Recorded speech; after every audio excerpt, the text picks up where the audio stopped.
La historia de Franz Siereis no comienza en un tribunal, ni en el campo de entrenamiento de las SS. Comienza aquí, en un silencio que pesa toneladas. Si cierras los ojos y escuchas el viento golpeando las paredes de granito de esta cantera en Austria, casi puedes escuchar los ecos de lo que una vez fue el sonido más constante de este lugar, el golpe seco de los cuerpos contra la roca. Este es Mauthausen, o más bien, lo que quedó de él. Pero en 1940 esto no era un memorial, era el final de la línea. Un lugar del que la gente no entraba para ser reclusa, sino para ser desechada. Y al mando de este universo de dolor, había un hombre que no miraba hacia otro lado. Un hombre que no seguía órdenes con indiferencia, sino que parecía alimentarse del caos que él mismo orquestaba. Para entender la magnitud del horror que vamos a relatar, primero debes entender el terreno. Mauthausen no era como Auschwitz o Treblinka. Aquí no había cámaras de gas ocultas entre árboles desde el principio. Aquí, el arma principal era el cansancio, era la gravedad, era la piedra. Imaginen la escena. Son las 6 de la mañana en invierno. Hace un frío que corta la piel. Una fila de cientos de hombres, vestidos solo con pijamas a rayas delgados y zuecos de madera, emerge de los barracones. Están pálidos, hambrientos, a punto de desmayarse. Pero no les importa la debilidad, porque si se detienen, si muestran un solo signo de flaqueza, el castigo no es la prisión, el castigo es la muerte inmediata. Frente a ellos se alza la cantera de Wiener Graben, un pozo gigantesco de granito gris. Para bajar a la cantera, los prisioneros deben descender por una estrecha escalera de piedra, resbaladiza por la humedad y el hielo. Para subir, deben cargar bloques de piedra que pesan más de lo que un ser humano debería soportar. 50 kilogramos, 60, a veces más.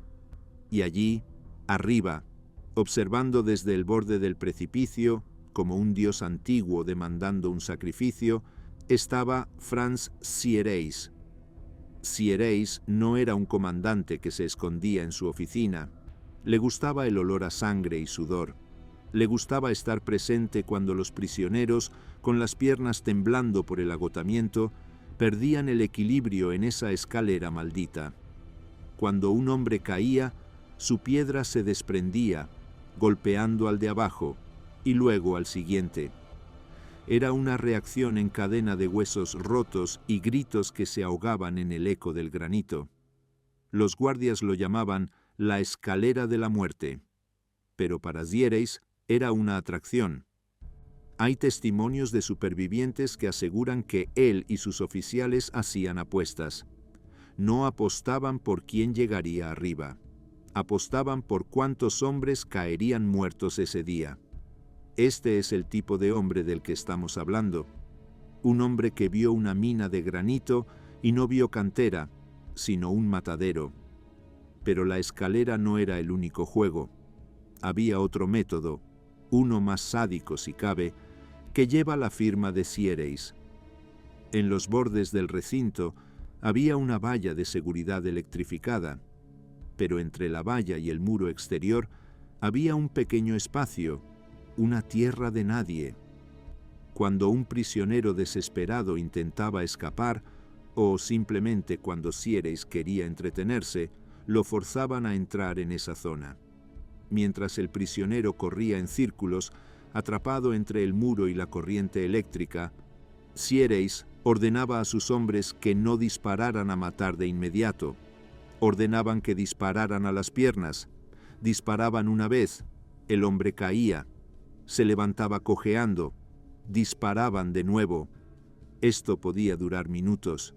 Una tortura lenta, un juego de gato y ratón donde la única salida posible era la agonía. Cuando el prisionero ya no podía moverse, un disparo a la cabeza ponía fin al espectáculo. Siereis no solo toleraba estas prácticas, las normalizaba. Bajo su mando, la crueldad se convirtió en un deporte de equipo para los guardias de las SS. ¿Qué lleva a un ser humano a convertirse en esto? No es una pregunta fácil, pero Franz Siereis no nació siendo un monstruo en el sentido mítico. No salió de un cascarón con uniforme negro y una pistola Luger en la mano. Nació en 1904, en Múnich, una ciudad convulsa, llena de tensiones políticas, pero también llena de vida, cultura y arte.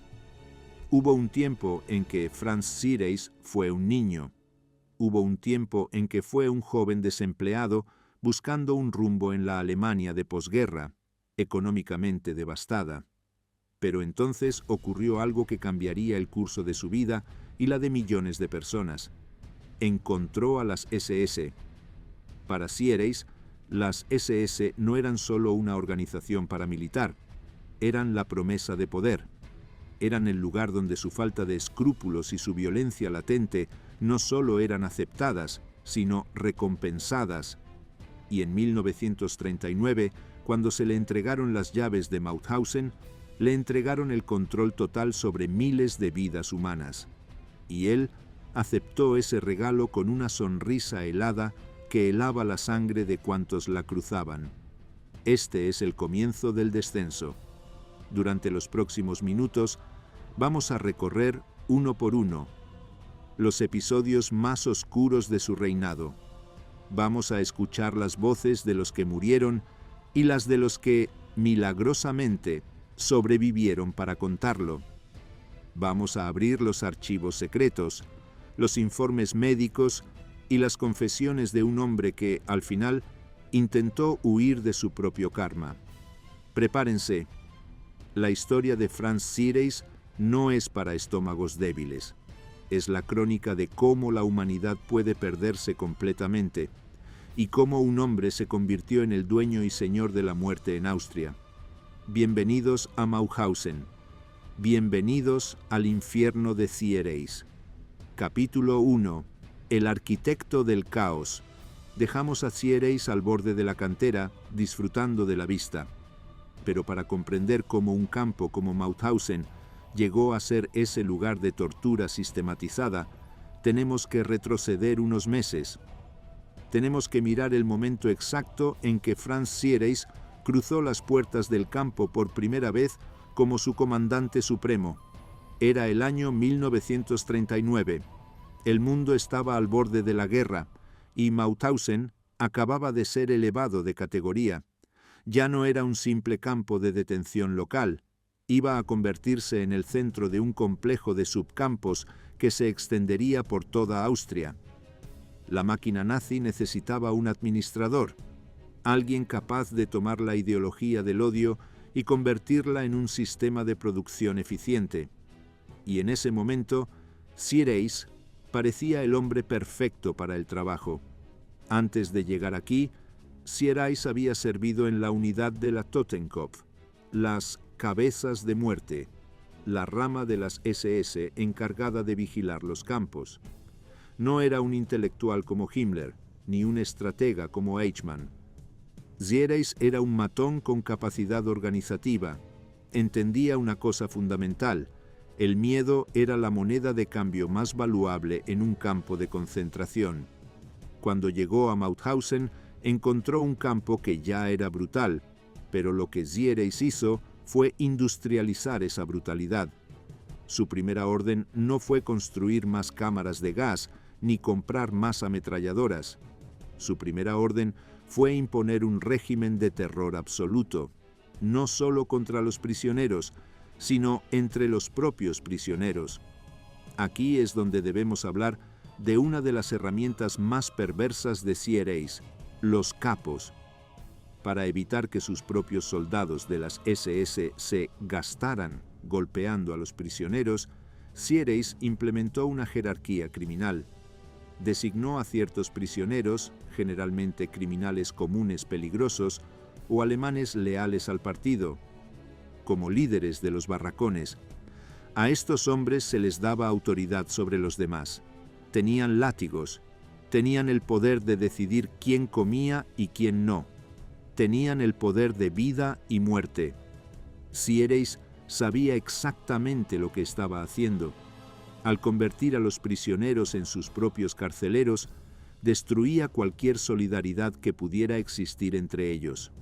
Sembraba la desconfianza. Si un capo golpeaba a un compañero hasta la muerte, Xieres no tenía que mancharse las manos. Solo observaba y premiaba al capo con comida extra o cigarrillos.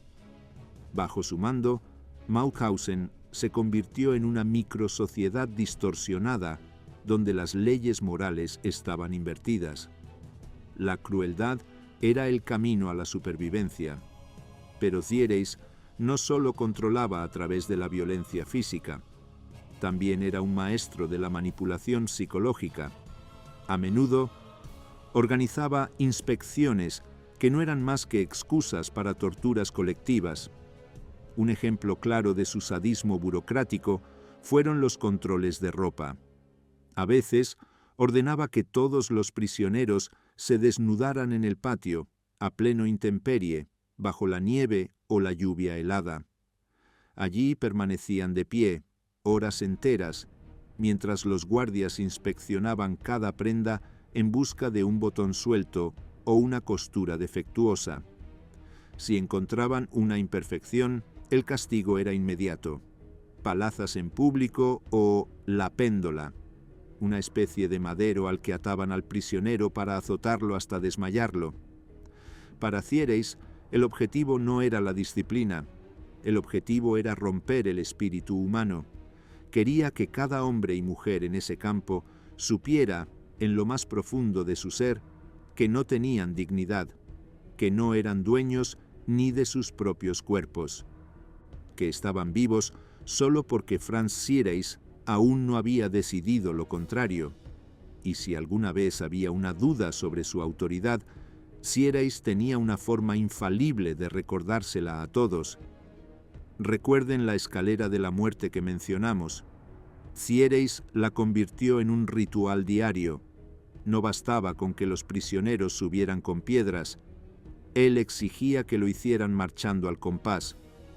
Una canción militar sonaba mientras hombres con una constitución física destruida por el hambre intentaban mantener el ritmo. Si el ritmo se rompía, si la canción se detenía, los perros de las SS eran liberados. Xieres tenía una manada de perros adiestrados específicamente para matar.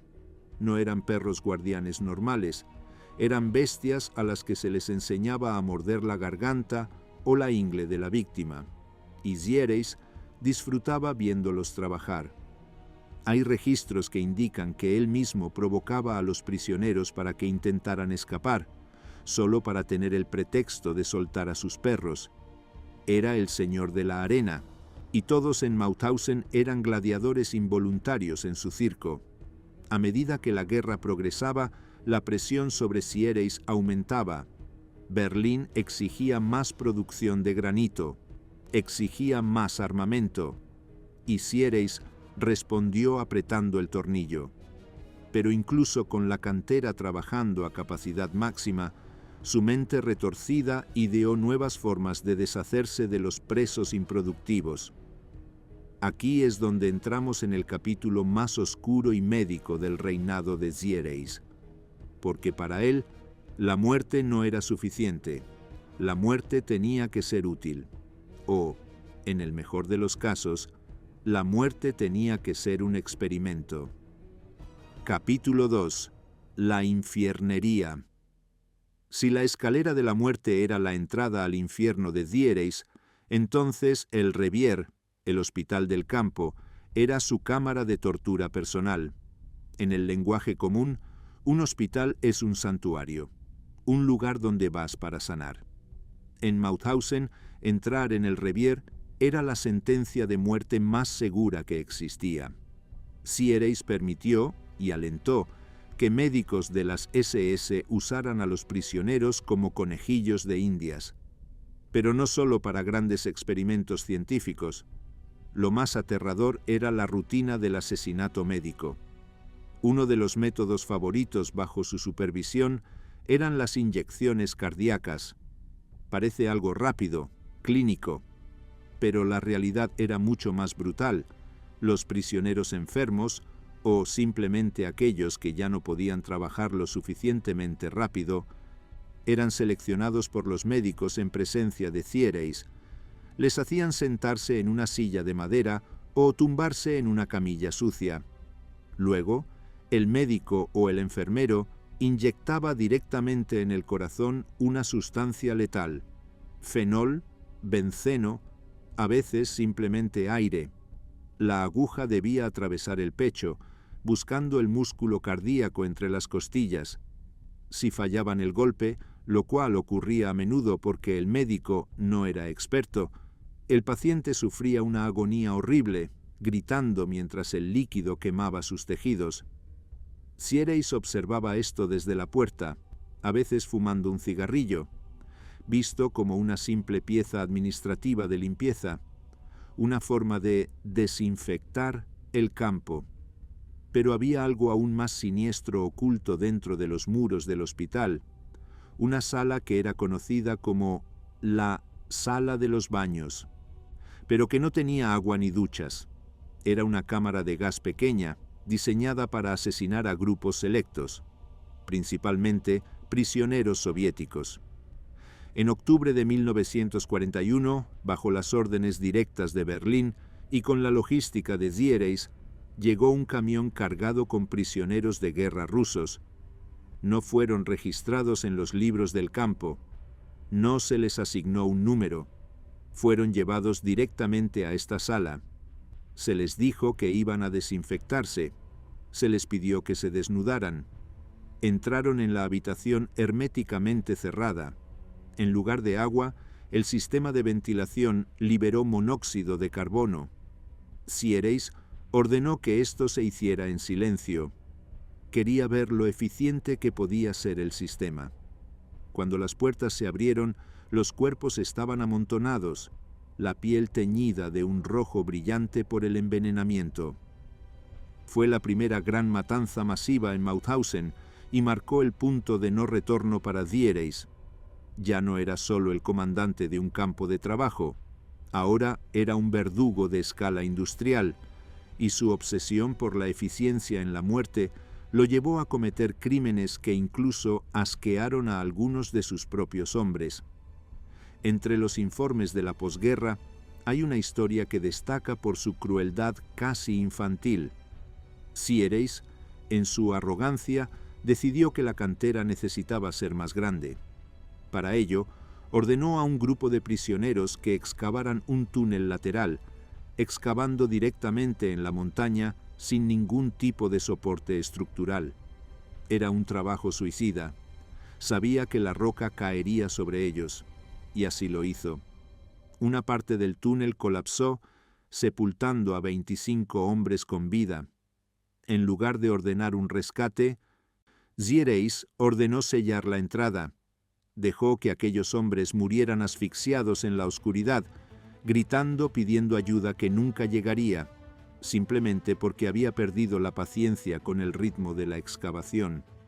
Para Franz Thierry, los prisioneros no eran humanos, eran números que podían sumarse o restarse según su conveniencia, y esta deshumanización total era lo que permitía a sus hombres dormir por la noche después de un día de torturas. Pero a medida que las ruedas de la guerra comenzaron a girar en contra de Alemania, la demencia de Thierry alcanzó nuevos picos. La llegada de prisioneros especiales puso a prueba su sadismo de formas que nadie podría haber previsto. Y aquí es donde debemos hablar de los niños y los intelectuales, de los hombres que Thierry consideraba sus enemigos personales. Porque Thierry tenía una lista negra, una lista de personas que, según él, merecían sufrir más que nadie, y cuando entraron por la puerta de Mauthausen, Thierry estaba allí esperándolos con una sonrisa preparada. Capítulo 1. El arquitecto del caos.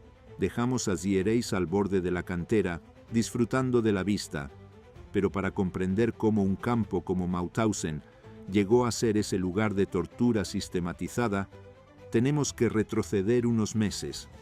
Tenemos que mirar el momento exacto en que Franz Thierry cruzó las puertas del campo por primera vez como su comandante supremo. Era el año 1939. El mundo estaba al borde de la guerra, y Mauthausen acababa de ser elevado de categoría. Ya no era un simple campo de detención local, iba a convertirse en el centro de un complejo de subcampos que se extendería por toda Austria. La máquina nazi necesitaba un administrador, alguien capaz de tomar la ideología del odio y convertirla en un sistema de producción eficiente. Y en ese momento, Siereis parecía el hombre perfecto para el trabajo. Antes de llegar aquí, Siereis había servido en la unidad de la Totenkopf, las cabezas de muerte, la rama de las SS encargada de vigilar los campos. No era un intelectual como Himmler, ni un estratega como Eichmann. Siereis era un matón con capacidad organizativa. Entendía una cosa fundamental: el miedo era la moneda de cambio más valuable en un campo de concentración. Cuando llegó a Mauthausen, encontró un campo que ya era brutal, pero lo que Siereis hizo fue industrializar esa brutalidad. Su primera orden no fue construir más cámaras de gas ni comprar más ametralladoras.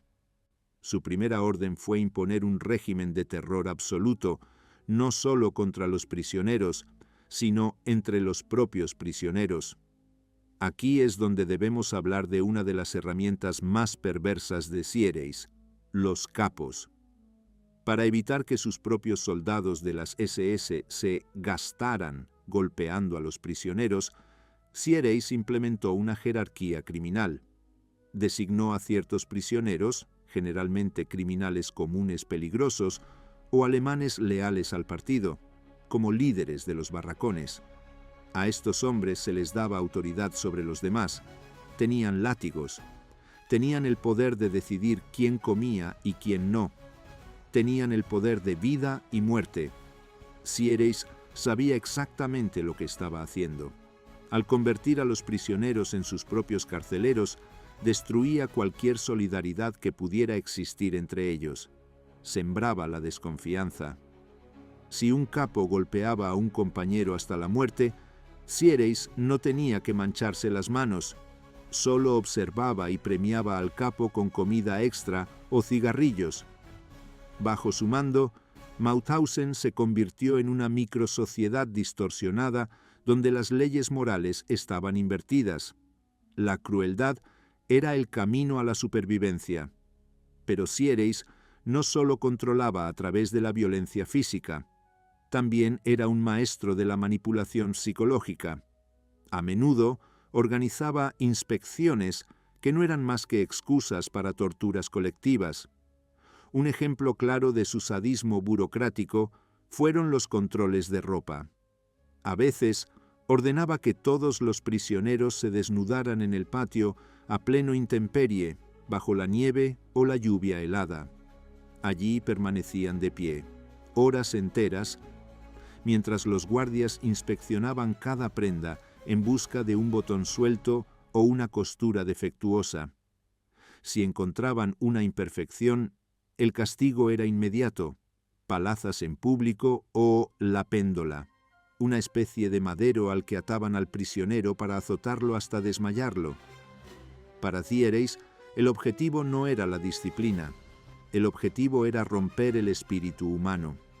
Quería que cada hombre y mujer en ese campo supiera, en lo más profundo de su ser, que no tenían dignidad, que no eran dueños ni de sus propios cuerpos, que estaban vivos solo porque Franz Siereis aún no había decidido lo contrario. Y si alguna vez había una duda sobre su autoridad, Siereis tenía una forma infalible de recordársela a todos. Recuerden la escalera de la muerte que mencionamos. Siereis la convirtió en un ritual diario. No bastaba con que los prisioneros subieran con piedras, él exigía que lo hicieran marchando al compás. Una canción militar sonaba mientras hombres con una constitución física destruida por el hambre intentaban mantener el ritmo. Si el ritmo se rompía, si la canción se detenía, los perros de las SS eran liberados. Siereis tenía una manada de perros adiestrados específicamente para matar.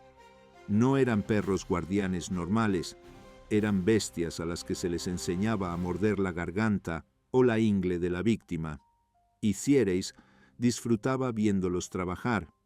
Hay registros que indican que él mismo provocaba a los prisioneros para que intentaran escapar, solo para tener el pretexto de soltar a sus perros. Era el señor de la arena, y todos en Mauthausen eran gladiadores involuntarios en su circo. A medida que la guerra progresaba, la presión sobre Cieres aumentaba. Berlín exigía más producción de granito, exigía más armamento, y Cieres respondió apretando el tornillo. Pero incluso con la cantera trabajando a capacidad máxima, su mente retorcida ideó nuevas formas de deshacerse de los presos improductivos. Aquí es donde entramos en el capítulo más oscuro y médico del reinado de Cieres, porque para él la muerte no era suficiente. La muerte tenía que ser útil. O, en el mejor de los casos, la muerte tenía que ser un experimento. Capítulo 2. La infiernería.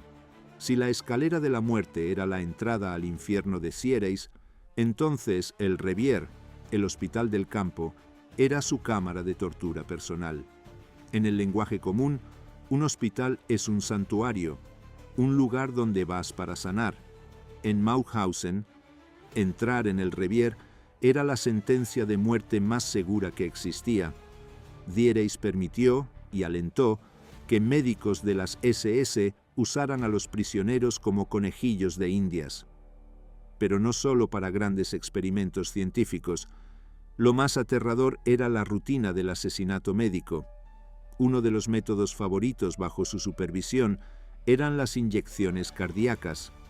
Parece algo rápido, clínico, pero la realidad era mucho más brutal. Los prisioneros enfermos, o simplemente aquellos que ya no podían trabajar lo suficientemente rápido, eran seleccionados por los médicos en presencia de Cieres. Les hacían sentarse en una silla de madera o tumbarse en una camilla sucia. Luego, el médico o el enfermero inyectaba directamente en el corazón una sustancia letal, fenol, benceno, a veces simplemente aire. La aguja debía atravesar el pecho, buscando el músculo cardíaco entre las costillas. Si fallaban el golpe, lo cual ocurría a menudo porque el médico no era experto, el paciente sufría una agonía horrible, gritando mientras el líquido quemaba sus tejidos. Cieres observaba esto desde la puerta, a veces fumando un cigarrillo. Visto como una simple pieza administrativa de limpieza, una forma de desinfectar el campo. Pero había algo aún más siniestro oculto dentro de los muros del hospital. Una sala que era conocida como la sala de los baños, pero que no tenía agua ni duchas. Era una cámara de gas pequeña diseñada para asesinar a grupos selectos, principalmente prisioneros soviéticos. En octubre de 1941, bajo las órdenes directas de Berlín y con la logística de Cieres, llegó un camión cargado con prisioneros de guerra rusos. No fueron registrados en los libros del campo, no se les asignó un número, fueron llevados directamente a esta sala. Se les dijo que iban a desinfectarse, se les pidió que se desnudaran. Entraron en la habitación herméticamente cerrada.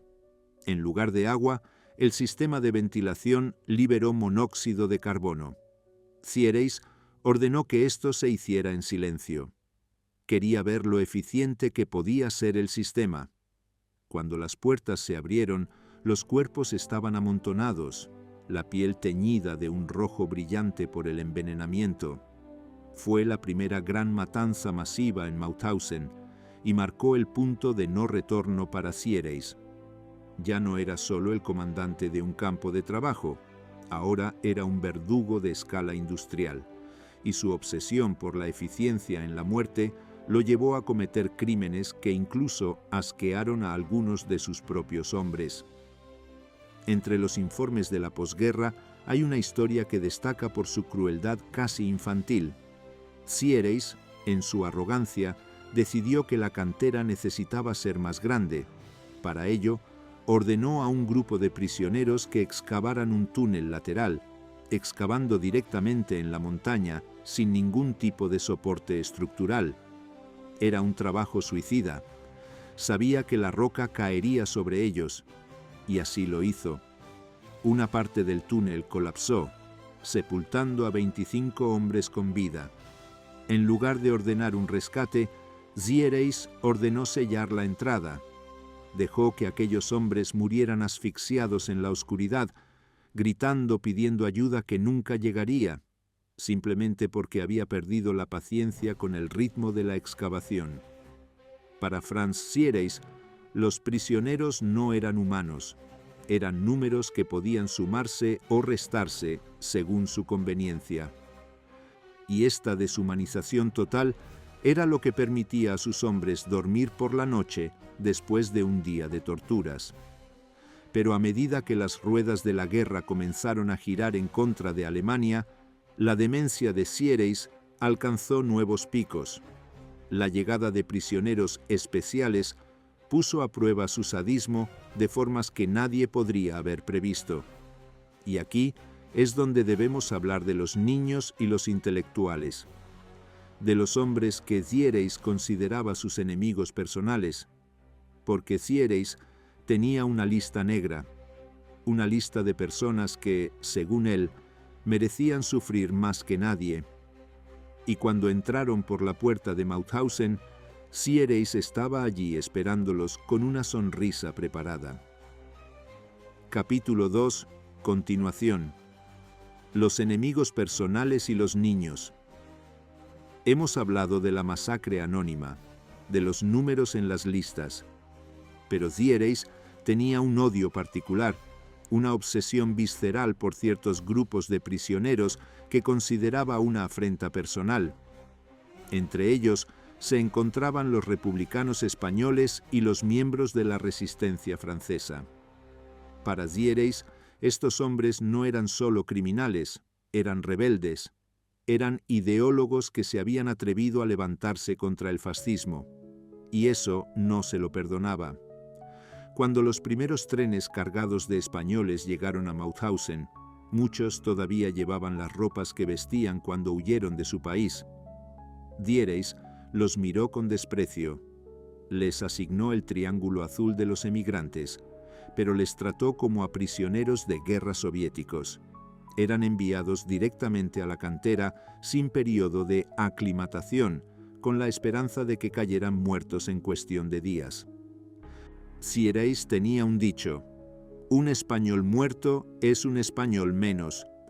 Pero su crueldad no se limitaba a los hombres. La llegada de prisioneros de alto perfil, como alcaldes de ciudades francesas o intelectuales, excitaba su sadismo. Disfrutaba humillando a las personas educadas, les obligaba a limpiar los retretes con las manos desnudas, obligándolos a comer su propia basura, mientras sus oficiales reían a carcajadas.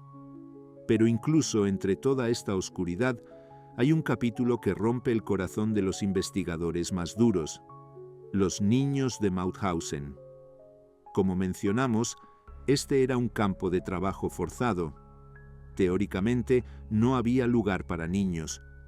Pero la realidad de la guerra nazi era diferente. A medida que el Tercer Reich colapsaba, familias enteras fueron arrastradas a la red. También llegaron niños de otras regiones ocupadas, especialmente de Polonia y Rusia. En lugar de mostrar una pizca de humanidad y enviarlos a un campo de refugiados o permitirles quedarse con sus madres, Xieres aplicó la lógica fría de la eficiencia nazi.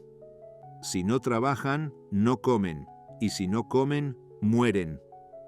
Hay testimonios desgarradores de niños hambrientos, vestidos con uniformes de adultos que les quedaban enormes, vagando por el campo principal.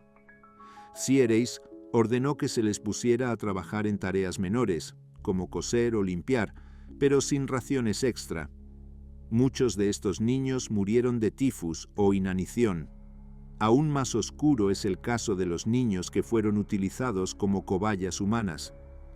En el Revier, el hospital que ya hemos descrito como una cámara de tortura, hubo ocasiones en que llegaron niños de orfanatos cercanos.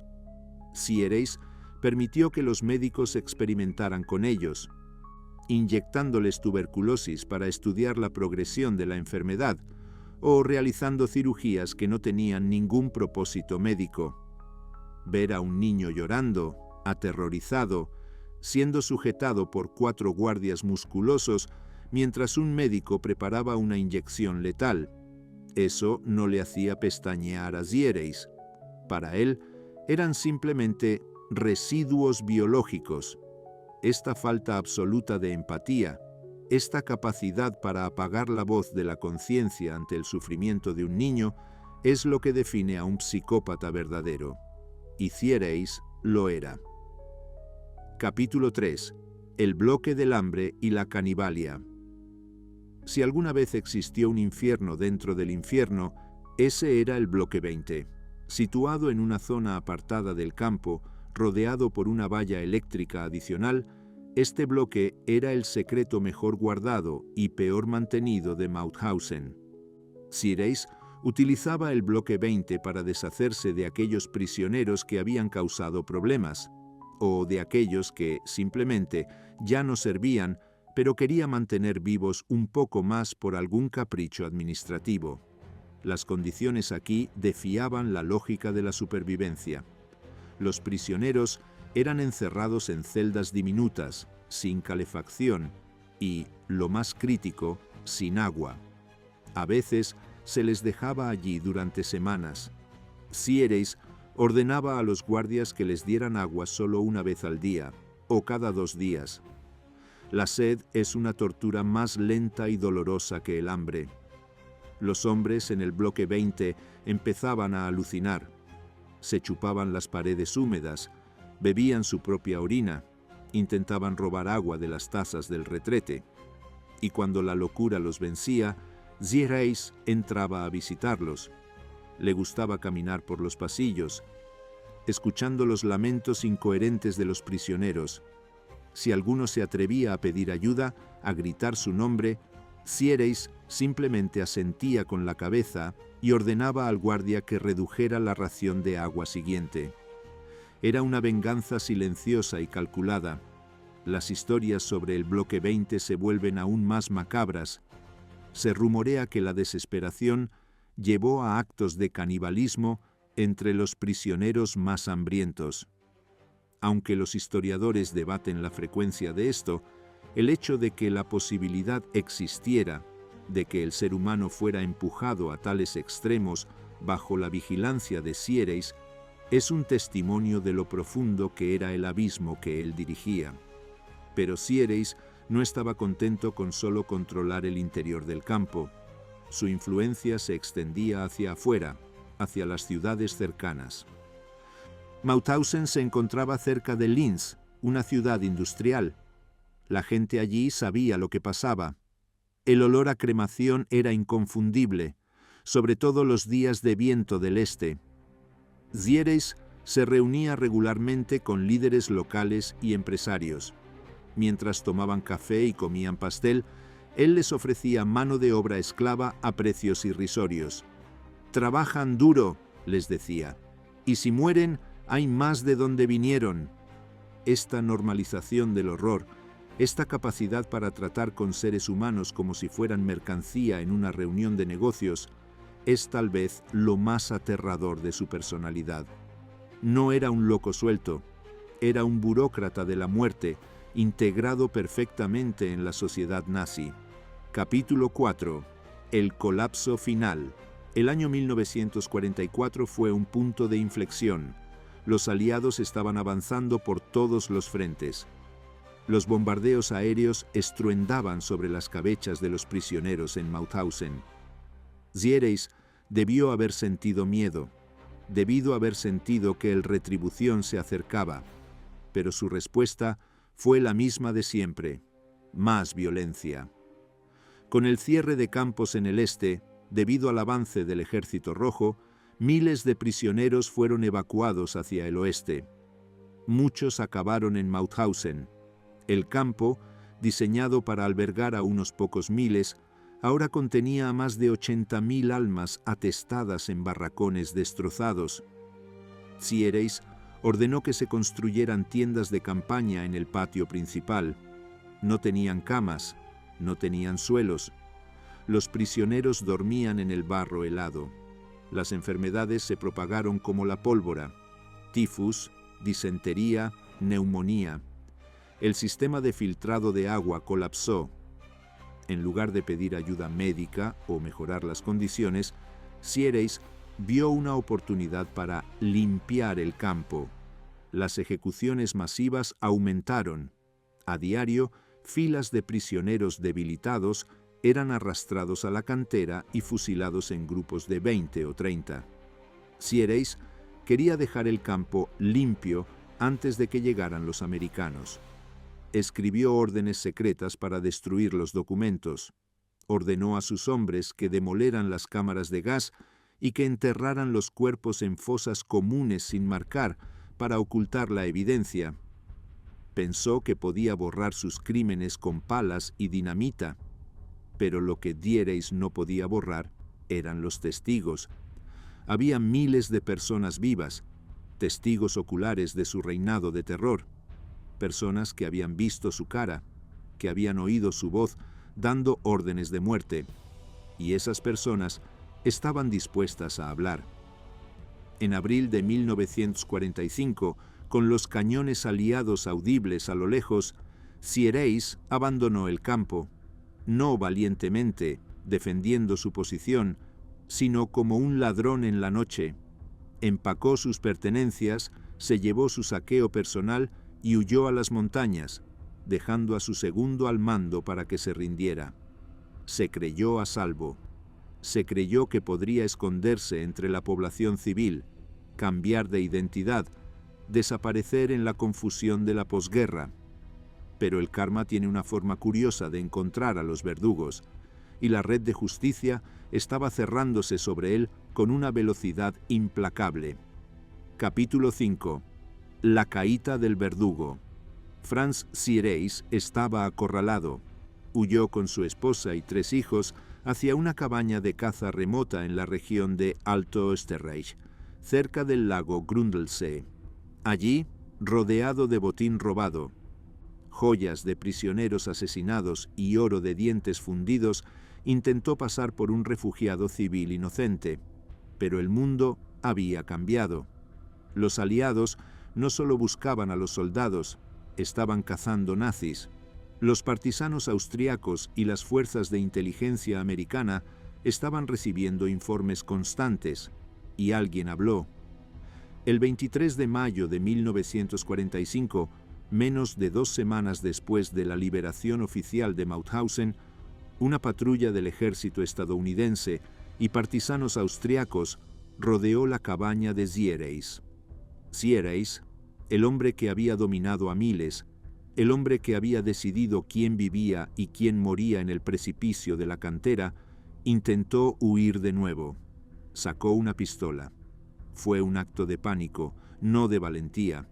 Los disparos de los soldados americanos fueron más rápidos. Una bala le perforó el abdomen. Xieres cayó al suelo, sangrando profusamente. No murió allí mismo. Fue capturado, herido y agonizante, y trasladado a un hospital de campaña en el campo de prisioneros de Gusen, otro subcampo del complejo de Mauthausen. Ahí reside la ironía final. El hombre que había enviado a miles de hombres a morir de hambre, frío y heridas infectadas, ahora yacía en una camilla, bajo los cuidados de los mismos médicos que había perseguido. Durante sus 3 días de agonía, Xieres fue interrogado, primero por los americanos y luego por los propios prisioneros liberados que ahora custodiaban el lugar. Es aquí donde muchas personas esperan una escena de redención, un momento de arrepentimiento cinematográfico, pero la realidad es mucho más sórdida. Xieres, incluso mientras la vida se le escapaba por la herida, intentó mentir. Confesó parcialmente sus crímenes, sí. Habló de las cámaras de gas, habló de los números, dijo que había recibido órdenes de Berlín, que Heinrich Himmler había ordenado matar a 500.000 de personas para no dejar testigos. Pero en sus palabras no había tristeza por las víctimas, solo miedo por su propia piel. Intentó negociar, intentó ofrecer información a cambio de su vida. Le dijo a los interrogadores que había oro enterrado, joyas escondidas. Le ofreció a sus captores las riquezas que había robado a los muertos, como si eso pudiera comprarle un perdón que no merecía. El 24 de mayo, un día después de ser capturado, Franz Siereis murió. Su muerte no fue en el patíbulo, no fue bajo una lluvia de balas justicieras. Murió en una camilla, retorciéndose de dolor, rodeado de los soldados que lo habían capturado. Sus últimas palabras no fueron una súplica a Dios ni un perdón a sus víctimas. Fueron una mentira final, un intento patético de desviar la culpa hacia sus superiores, gritando que él solo obedecía órdenes. Epílogo. El legado de piedra. ¿Qué queda de Franz Siereis hoy? Su cuerpo fue abandonado en un campo de prisioneros, una muerte indigna para un hombre que vivió en la lujuria del poder. Más tarde, fue enterrado en una fosa sin marca, olvidado por todos excepto por los historiadores. Pero Mauthausen sigue ahí. Si visitas el memorial hoy, puedes bajar a la cantera. Puedes tocar las paredes de granito que aún conservan las marcas de los dedos de los prisioneros intentando aferrarse a la vida. Puedes subir la escalera de la muerte y entender por qué cada peldaño es un monumento al sufrimiento humano. Franz Siereis intentó borrarlo todo. Intentó quemar los archivos, demoler las cámaras de gas y matar a los testigos, pero falló. Y falló porque la memoria del ser humano es más resistente que el granito.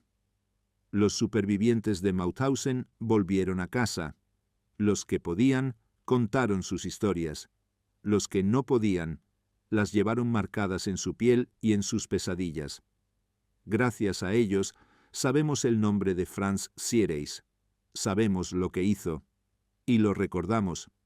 No para glorificar a un monstruo, no para darle fama póstuma, sino para mirarlo a los ojos a través de la historia y decir: te vimos, te conocemos, y nunca permitiremos que esto suceda de nuevo. Este es el final de la historia del verdugo de Mauthausen, pero mientras existan testigos dispuestos a contar la verdad, su culpa jamás será enterrada.